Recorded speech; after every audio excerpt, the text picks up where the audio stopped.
Shriram time news मध्ये मी कैलास सोनवणे आपले हार्दिक स्वागत करतो। सुरुवातीला पाहूया 24 तासातील ताज्या घडामोडी। जलकल्याण यात्रेचे धुळे जिल्ह्यात आगमन, जिल्हाधिकाऱ्यांच्या हस्ते यात्रेचा करण्यात आला शुभारंभ। भैया जोशी यांच्या वक्तव्याचा शिवसेना उभाटा पक्षातर्फे झाशी राणी चौकात करण्यात आला निषेध। टाकरी रोडवरील मैत्री प्लॉटर अँड स्ट्रक्चर कार्यालयासह 3 मालमत्ता धारकांच्या मालमत्ता मनपा पथकाने केल्या सील। आणि अर्थसंकल्पीय महासभेत आयुक्त तथा प्रशासक अमिता दगडे पाटील यांनी 9 लाखांचे शिल्की अंदाजपत्रक केले सादर। आता बातमीपत्र विस्ताराने। राज्याच्या सामाजिक न्याय व विशेष सहाय्य विभागाच्या वतीने जनकल्याण यात्रा 2025 चे आयोजन करण्यात आले आहे। या जनकल्याण यात्रेचे शुक्रवारी धुळे जिल्ह्यात आगमन झाले असून जिल्हाधिकारी जितेंद्र पापळकर यांच्या हस्ते या यात्रेचा शुभारंभ करण्यात आला। राज्याच्या सामाजिक न्याय व विशेष सहाय्य विभागाच्या वतीने जलकल्याण यात्रा 2025 चे आयोजन राज्यभर करण्यात आले आहे। या यात्रेच्या माध्यमातून विशेष सहाय्य विभागाच्या सर्व योजना जनसामान्यांपर्यंत पोहोचण्याचे काम LED व्हॅन मार्फत राज्यातील सर्व जिल्ह्यांमध्ये करण्यात येत आहे। या जलकल्याण यात्रेचे आगमन शुक्रवारी धुळे जिल्ह्यात झाले असून जिल्हाधिकारी जितेंद्र पापळकर यांच्या हस्ते या यात्रेचा शुभारंभ करण्यात आला। धुळे जिल्ह्यात जलकल्याण यात्रेचे आगमन झाले असून या यात्रेच्या माध्यमातून जिल्ह्यातील सर्व तालुक्यात विशेष सहाय्य विभागाच्या सर्व योजना जनसामान्यांपर्यंत पोहोचण्याचे काम LED व्हॅन मार्फत करण्यात येत आहे। तरी सर्व पात्र लाभार्थींनी या योजनांचा लाभ घेण्यासाठी संबंधित तहसील कार्यालय अथवा जिल्हाधिकारी कार्यालयाशी संपर्क साधावा असे आवाहन करण्यात आले। या योजनांचा प्रचार या यात्रेच्या माध्यमातून राज्यभर करण्यात येत आहे। शुक्रवारी जिल्हाधिकारी कार्यालयाच्या आवारात या योजनांची माहिती व योजनांवर आधारित माहितीपटाचे सादरीकरण करण्यात आले। तसेच विशेष सहाय्य विभागाच्या योजनांचे माहितीपत्रक वाटप करण्यात आले। या प्रसंगी जिल्हाधिकारी जितेंद्र पापळकर, निवासी उपजिल्हाधिकारी नितीन गावंडे, जिल्हा माहिती अधिकारी विलास बोडके, तहसीलदार पंकज पवार, हंसराज पाटील यांच्यासह जिल्हाधिकारी कार्यालयातील अधिकारी कर्मचारी मोठ्या संख्येने उपस्थित होते।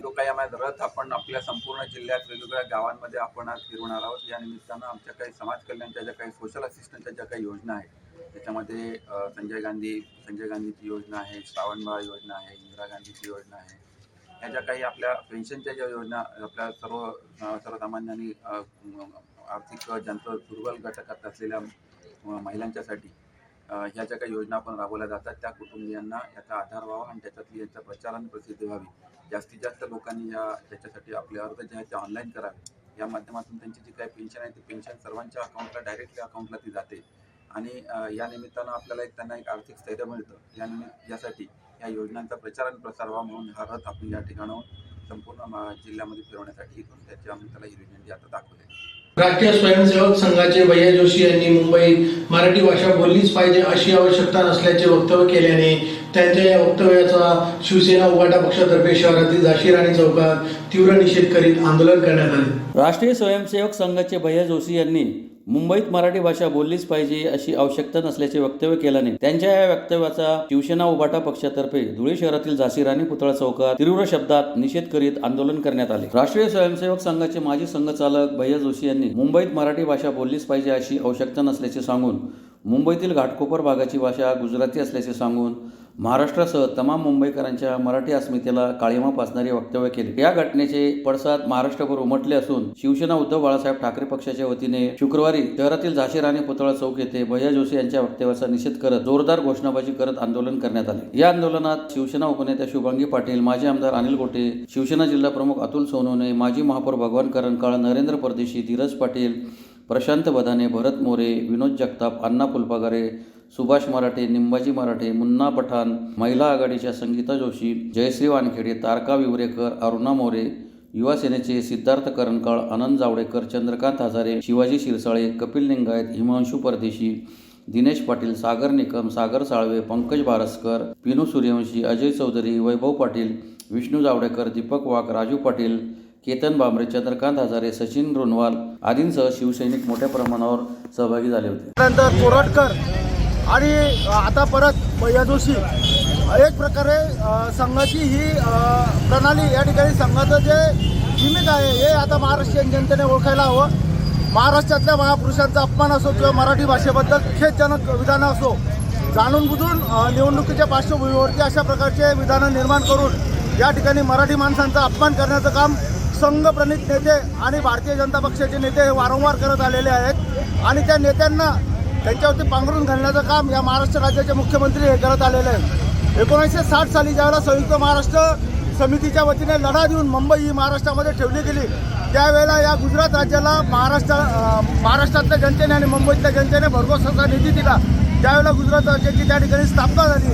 हा इतिहास या संघप्रणित चिल्लर भैया जोशी याला माहिती असताना देखील त्याने मुंबईत येऊन अशा प्रकारे मराठी भाषेचा अपमान करावा आणि तमाम महाराष्ट्रातील जनतेचा अपमान करावा, ही गोष्ट या ठिकाणी शिवसेना उद्धव बाळासाहेब ठाकरे पक्षाच्या वतीने सहन केली जाणार नाही. त्याच्या संदर्भामध्ये आज शिवसेना उद्धव बाळासाहेब ठाकरे पक्ष धुळ्याच्या वतीने या ठिकाणी आंदोलन केलेलं आहे आणि या ठिकाणी आम्ही भैया जोशी, सोलापूरकर असतील, कोरटकर असतील अशा विकृत प्रवृत्तींच्या विरोधामध्ये आम्ही या ठिकाणी निषेध केलेला आहे. आणि येणाऱ्या काळामध्ये या लोकांनी जर आपला बडबोलेपणा असा सुरू ठेवला तर या लोकांना रस्त्यावरती ठेचून मारण्याची वेळ आता निर्माण झालेली आहे.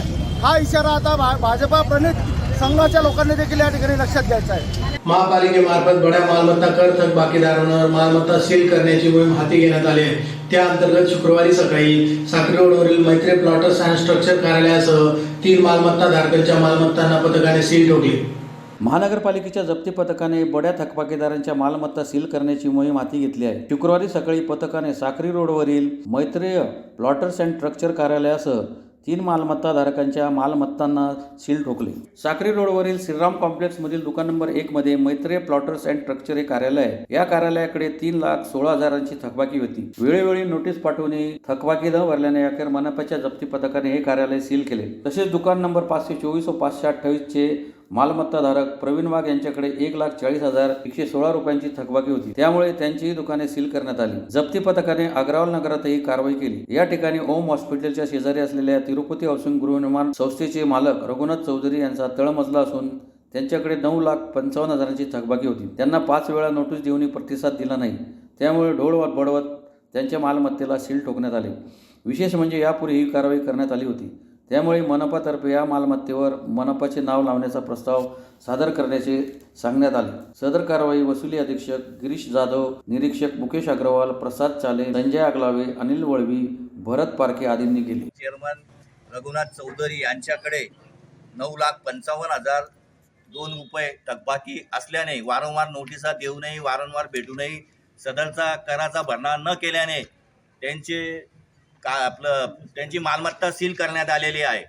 तसेच श्रीराम कॉम्प्लेक्स साक्री रोड येथील मैत्रीयचे कार्यालय यांच्याकडे 5,27,293 रुपये थकबाकी असल्याने त्यांचे 2 कार्यालय सील करण्यात आलेले आहे. तसेच प्रवीण वाघ यांची देखील गाळा सील करण्यात आलेला आहे. त्यांच्याकडे 1,43,925 रुपये थकबाकी असल्याने सदर त्यांचा गाळा सील करण्यात आलेला आहे. तरी धुळे शहरातील तमाम मालमत्ता धारकांना कळवण्यात येते की ज्यांच्याकडे मोठ्या प्रमाणात थकबाकी आहे त्यांनी त्वरित महानगरपालिका कार्यालयात येऊन मालमत्ता कर व पाणीपट्टी कर भरावा व जप्तीची कटू कारवाई टाळावी.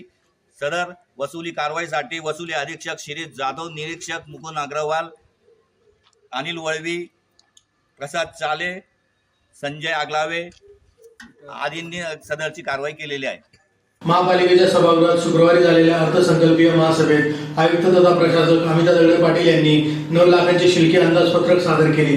तसेच मालमत्ता कराची 36% वरून 30% आकारणीचा निर्णय घेण्यात आला. महानगरपालिकेच्या स्वर्गीय दिलीप पायगुडे सभागृहात अर्थसंकल्पीय महासभा आयुक्त तथा प्रशासक अमिता दगडे पाटील यांच्या अध्यक्षतेखाली पार पडली. या अर्थसंकल्पीय महासभेत आयुक्त तथा प्रशासक अमिता दगडे पाटील यांनी 9 लाखांचे शिल्लकी अंदाजपत्रक सादर केले. मालमत्ता कराची 36% वरून 30% आकारण्याचा निर्णय घेण्यात आला आहे. विविध योजनांसाठी शासन निधीचा उपयोग केला जाणार असून उत्पन्न वाढीकडेही लक्ष केंद्रित केले जाणार आहे. महासभेत आयुक्त अमिता दगडे पाटील यांनी सलग दुसऱ्या वर्षी प्रशासकीय अर्थसंकल्प सादर केला. मालमत्ता कराची आकारणी ही 36% आहे. ही आकारणी आता 36 वरून 30% करण्यात आली. त्यानुसार एप्रिल पासून नव्याने हद्दवाढीच्या गावांसह शहरात बिलांचे वाटप होईल. 40 कोटींच्या तरतुदी लावल्या नसल्या तरी आता उत्पन्न वाढ करत असताना शॉपिंग कॉम्प्लेक्सवर लक्ष केंद्रित करण्यात येणार आहे. शहरातील दसरा मैदान येथे महापालिकेच्या मालकीचे नवीन शॉपिंग बांधले जाणार असून त्यात 176 गाळे असतील. या कामासाठी मुख्यमंत्र्यांकडून निधी मिळणार असला तरी 60 कोटींचे उत्पन्न अपेक्षित आहे. डिपॉझिट, गाळ्यांचे भाडे आणि त्यावर कर असे लावले जाणार आहे. भाजी मंडईतून देखील उत्पन्न मिळवण्याचा प्रयत्न आहे. मनपातील विविध विभागांचे शासकीय अभिलेख यांचे स्कॅनिंग करण्याचे काम सुरू आहे. 27 लाख कागदपत्रांचे स्कॅनिंग झाले आहे. याशिवाय आवश्यक त्या फायलीचे वर्गीकरण केले जात आहे. मनपाची वेबसाईट अद्ययावत करीत असताना 65 विविध प्रकारच्या सेवा ऑनलाईन केल्या आहेत. नागरिकांना महापालिकेत सारखे यावे लागणार नाही याची देखील काळजी घेण्यात आली आहे.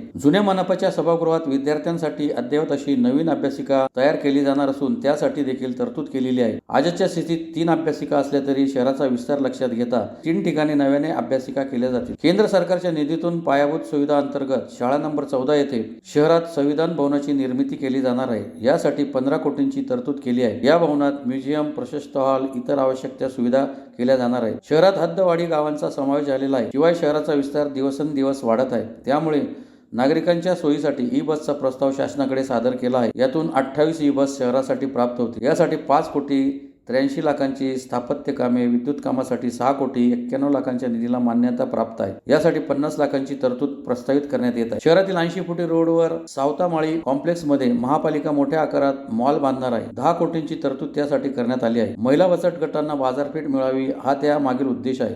याशिवाय या माध्यमातून महापालिकेला उत्पन्न देखील मिळणार आहे. याशिवाय महिला सक्षमीकरणाच्या विविध योजनांचा देखील त्यात समावेश आहे. दिव्यांगांसाठी विविध योजना प्रस्तावित असून दिव्यांग नागरिक स्वावलंबी होण्याच्या दृष्टीने बांधील खर्च वजा जाता 5% राखीव निधीची तरतूद करण्यात आलेली आहे. लवकरच शहरात मिशन संवेदना मोहीम राबवण्यात येणार असून बायोमेट्रिक दिव्यांगांचा सर्व्हे करण्यात येणार आहे. वलवाडी शिवारातील सर्व्हे नंबर 73च्या जागेत भाजी मंडई वाणिज्य संकुलासाठी 12 कोटी तरतूद केलेली आहे. यामधून नियोजन करून 15 कोटींचे उत्पन्न अपेक्षित आहे. महापालिकेची वाटचाल ही आधुनिकतेकडे सुरू आहे. अशातच विविध 65 प्रकारच्या सेवा या ऑनलाईन देण्यात येणार आहे. याशिवाय 100 दिवसांचे अभियान यशस्वीपणे राबवले जाणार आहे. मनपा क्षेत्रात सुधारित जाहिरात परवाना शुल्काची आकारणी होईल. यावेळी मनपा आयुक्त अमिता दगडे पाटील, अतिरिक्त आयुक्त करुणा डाळे, नगर सचिव मनोज वाघ यांच्यासह विविध विभागांचे अधिकारी उपस्थित होते. दुसरं प्रशासकीय बजेट होतं आपलं आजचं. आपल्याला सगळ्यांना माहिती की मागच्या वर्षी आपली झोळी तशी रिकामीच होती, यावर्षी पण रिकामीच आहे. अजून वसुली व्हायची आहे माझी. ती जेव्हा होईल तेव्हा काही थोडाफार भर असेल. पण मागच्या वर्षीचं जे बजेट होतं तेव्हा खूप सारं देण्याचं बर्डन माझ्यावर होतं. म्हणजे इतक्या अवास्तव तरतुदी लागल्या होत्या किंवा बऱ्याच गोष्टी ॲडेड बर्डन होतं. म्हणजे माझ्या झोळीत येणारे 5 रुपये आणि मी तरतूद केली 500 रुपयांची, असं एक साधारण चित्र होतं. मागच्या वर्षभरामध्ये जाणीवपूर्वक आपण या सगळ्या खर्चाला फाटा देण्याचा आपण काम केलं. मागच्या वर्षी खूप सारे रस्ते, गटारी आणि बाकीच्या अशा पायाभूत गोष्टींसाठी खूप मोठ्या प्रमाणावर तरतूद होती. आपण यावर्षी बघितलं असेल तर आपण शहराच्या मनपाच्या उत्पन्न वाढीच्या दृष्टीनं काही गोष्टी आहे. जवळजवळ 1000 गाळे कसे निर्माण होतील आणि त्याच्यातून मनपाला कसं उत्पन्न मिळेल याच्यावर भर आपल्या यावर्षीच्या अंदाजपत्रकामध्ये असेल. म्हणजे उत्पन्नाला भर घालणारं, उत्पन्न वाढीवर भर देणारं हे बजेट आहे असं मला वाटतं. आणि मागच्या वर्षीच्या ज्या म्हणजे मागच्या वर्षी जी कामं झाली होती त्याचा त्या बिलांचा आणि याचा ॲडेड बर्डन मागच्या वर्षावर खूप होतं आपल्याला. त्यामुळं जवळजवळ 40 कोटीची कामं तरतुदी आम्ही ज्या लावल्या नाही त्याच्यामुळं मोठ्या प्रमाणावर बचत केली म्हणजेच काही कमवलं असं त्याचा अर्थ आहे असं मला वाटतं. यावर्षी पण तोच फंडा आपला यावर्षी पण चालू राहील असं आहे. हे करत असताना मागच्या वर्षी आपल्या कराच्या बाबतीमध्ये आपण काही निर्णय घेतले नव्हते, पण वेळोवेळी झालेली रिप्रेझेंटेशन्स सरकारकडे, शासनाकडनं आपल्याला झालेल्या बैठका, त्यातनं आलेले आदेश, आमचे सन्माननीय प्रधान सचिवांकडनं आलेले आदेश, या सगळ्यांचा अंतर्भाव करून आपण यावर्षी जे 36% नी कॅल्क्युलेशन होते कराचं आणि ते खूप जास्तीच आहे अशी जी एक हे होती, तर त्याला आपण ते कर्तल करून ते 30%वर तो हे आणून तो कराची आकारणी 30%नी 26%चे 30% करून आपण ही कर आकारणी करणार आहोत. आणि यावर्षी सगळ्यांना बिलं जातील असा आपला प्रयत्न असेल. राहिलेल्या जो 15 ते 20,000 प्रॉपर्टीज आहेत ज्यांचं टॅक्सेशन झालं नव्हतं, त्या सगळ्यांचं टॅक्सेशन करण्यावर यावर्षी भर असेल. केंद्र शासनाचे जे पायाभूत सोयीसुविधांचे जे वेगवेगळे कार्यक्रम आहेत त्याच्यामध्ये दिव्यांग भवन बांधणं आहे, वर्किंग वुमनसाठी हॉस्टेल आहे, महिलांच्या सुरक्षिततेसाठी आणि याच्यासाठी काही तरतुदी आपण या बजेटमध्ये केलेल्या आहेत. दिव्यांगांसाठी आपण तरतुदी केलेल्या आहेत. दिव्यांगांना दरवर्षी आपण 4,000 प्रमाणे जो हे द्यायचो, तर दिव्यांगांना एक कॉम्पन्सेशन किंवा त्यांचा औषध उपचारासाठी वगैरे खर्चाला उपयोगी यावेत म्हणून आपण एक 4,000 रुपये आपण दरवर्षी द्यायचो. जवळजवळ 3300 लोकांचा सर्व्हेचा आकडा आपल्याकडे आहे. यावेळी त्यांचा बायोमेट्रिक सर्व्हे करण्यावर आपला भर असेल आणि तो सर्व्हे करून जास्तीत जास्त लोक या वेगवेगळ्या योजनांच्या टप्प्यामध्ये आणण्याचा प्रयत्न आपण दिव्यांग व्यक्तींसाठी आपण काम करणार आहोत. त्यांना तो जो दरवर्षी देणारा 4,000चा जो निधी आहे तो आपण 5,000वर आणलेला आहे. यावेळी 1,000 तो वाढवलेला आहे. ही मोठी गोष्ट आहे. आणि ॲलिम्को आणि बाकीच्या काही यांच्या माध्यमातून या दिव्यांगांना काही संसाधनं देण्याचा प्रयत्न आम्ही करणार आहोत. त्याच्यासाठी जी शिबिरं वगैरे भरवायला लागणार आहेत त्याच्यासाठी आपण आर्थिक तरतूद या बजेटमध्ये केलेली आहे.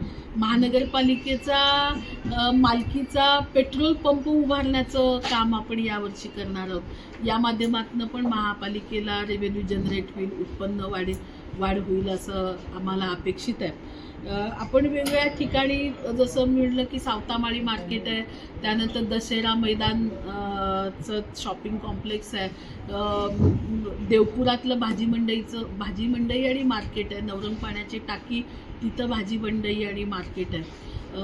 ही जी आपलं जे जुन्या महानगरपालिकेचं राधाकृष्ण शॉपिंग कॉम्प्लेक्स आहे त्याच्या विरुद्ध बाजूची जी आपल्या बापट दवाखान्याची वगैरे इमारत आहे आणि एक्सटेन्शनवालं हे आहे, तर तिथं आपण एल टाईपमध्ये शॉपिंग कॉम्प्लेक्स बांधणार आहोत. या सगळ्या माध्यमातून जास्तीत जास्त उत्पन्न वाढ कशी करता येईल यावर काम करणार आहोत. आपल्या बजेटच्या याच्यामध्ये पाचकंदील मार्केटच्या याच्या संदर्भातला आपला उल्लेख राहील. आपण पाचकंदीलचं पण जे मार्केट आहे ज्याचं डिस्प्यूट आहे ते सोडून बाकीचे 3 मार्केटचं तरी काम आपण करू शकतो. तर त्याच्यासाठीचे आखणी आणि त्याचं प्लॅनिंगवर आम्ही सध्या काम करतो. त्याच्यासाठी पण आम्ही टोकन तरतुदी या बजेटमध्ये ठेवलेल्या आहेत. शहरामध्ये जे पुतळे आहेत, आपलं छत्रपती शिवाजी महाराजांचा पुतळा आहे, त्यानंतर राजमाता जिजाऊंचा पुतळा आहे, सावरकरांचा पुतळा आहे, या सगळ्या पुतळ्यांसाठीच्या तरतुदी आपण केलेल्या आहेत. एक आपण संभाजी महाराजांचं जे गार्डन आहे ते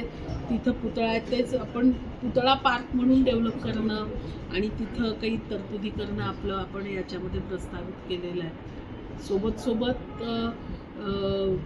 जे सोलारचे प्रोजेक्ट आहेत, आपल्याला सगळ्यांना माहिती की कार्बन उत्सर्जन मोठ्या प्रमाणावर होतं, ग्रीन हाऊस गॅसेसचं हे, तर याचा भाग म्हणून आपण सोलार एनर्जीच्या याच्यावर जास्त भर देणार आहोत. तर वेगवेगळ्या योजनांमधनं जवळजवळ 4 मेगावॅट क्षमतेची वीज निर्मिती होईल इतके प्रोजेक्ट वेगवेगळ्या ठिकाणी आपण सध्या हे केलेले आहेत. अवधानच्या जागेवर महाप्रीतच्या माध्यमातून एक आपल्याला मोठा प्रोजेक्ट सोलार पार्क निर्मितीसाठीचा प्रोजेक्ट आपल्याला करता येईल का याची पण DPR आणि याची चाचपणी प्राथमिक आपण करतो. या सगळ्यासाठी आपण टोकन तरतुदी या याच्यामध्ये ठेवलेल्या आहेत. माझी वसुंधरा आणि बाकीच्या पुन्हा एक नजर ठळक घडामोडींवर.